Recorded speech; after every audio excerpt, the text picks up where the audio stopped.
Halo teman-teman semua, mari kita membahas Kongjian. Kongjian kalau di dalam bahasa Indonesia kita bisa sebut adalah Feng Shui atau ruang dan waktu ya.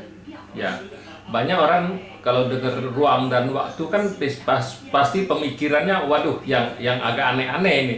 Sebenarnya tidak demikian. Ya. Kita tahu, kita juga pernah dengar, oh dalam rumah ini satu rumah semua sakit. Nah, di dalam rumah itu sakit semua. Penyebabnya apa? Apakah Pak Ce yang penyebabnya? Ya, kalau kita sih bilangnya bukan.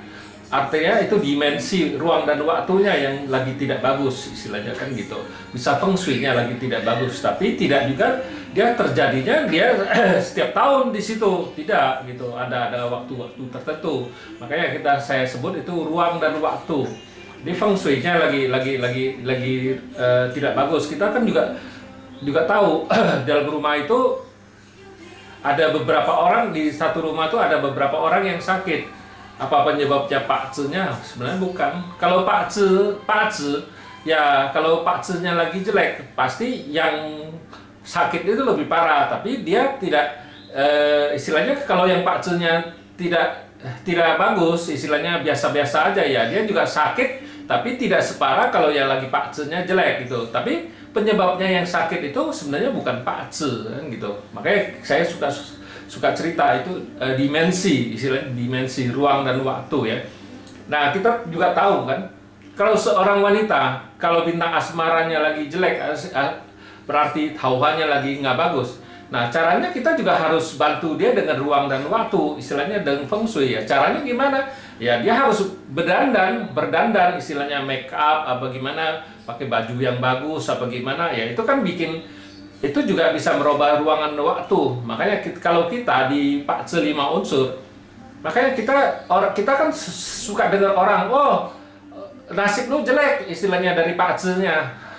Orang itu langsung takut. Apa enggak? Oh, kalau enggak Pak Ce lu bisa nikah 2 kali. Apakah benar-benar bisa kejadian? Nah, itu kita harus tahu, memang di Pak Ce itu kita bilang tian ya. Tian karena takdir ya. Kita tidak bisa merobahin lagi karena tidak mungkin juga kita masuk ke dalam perut ibu lagi dilahirkan kembali. Itu tian tidak bisa merubah. Tapi istilahnya feng shui kan bisa kita rubah juga. Feng shui kan bisa, kalau tempat itu nggak bagus ya kita bisa pindah tempat, cari yang tempat yang bagus kan, lingkungan yang bagus apa gimana, itu juga bisa mempengaruhi kita. Ketika diri kita sendiri yang mau berubah, nah itu juga bisa berubah. Diri kita sendiri yang mau berubah, bukan berarti oh Pak Ce ini istilahnya dia harus nikah 2 kali. Apakah pasti kejadian? Sebenarnya tidak demikian, karena kita tahu ada dimensi yang bisa ngerubah seseorang dengan orang itu sendiri. Makanya kita sebut tuh tian itu gitu. Jadi yang bisa ngerubah, jangan takut kalau kita ke guru Pak Ce, baca dia oh jelek.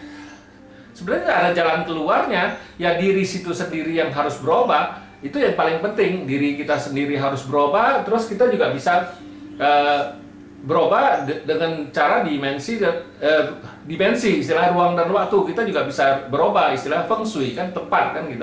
Kita juga bisa berubah, bukan berarti oh Pak Ce lu jelek, seumur hidup lu jelek. Tidak demikian. Kalau dia pindah ke tempat yang bagus ya pasti itu juga bisa mempengaruhi dia. Terus dirinya sendiri juga harus berusaha, istilah berubah, baru bisa berubah. Bukan berarti oh dilahirin sudah jelek pasti tidak bisa berubah. Tidak demikian kalau di Pak Ce ya gitu kan.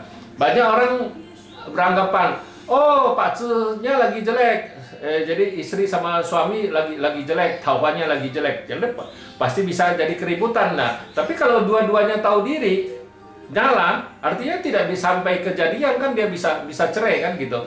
Nah, dua-duanya harus tahu diri, dan artinya kan diri orang itu sendiri kan. Jadi bukan berarti Pak Ce itu sudah pasti menunjukkan dia mau cerai itu pasti cerai. Ya kalau Pak Ce-nya menentuin gitu, ya kita setiap orang ya bisa berapa kali nikah istilahnya. Kalau pas tauhannya jelek pasti dia cerai. Tapi pas tauhannya itu dia kawin lagi, tidak demikian kan. Jadi minimal kalau ikutin Pak Ce, Sebenarnya tidak demikian ya. Ya demikianlah saya bahas dimensi ruangan dan waktu.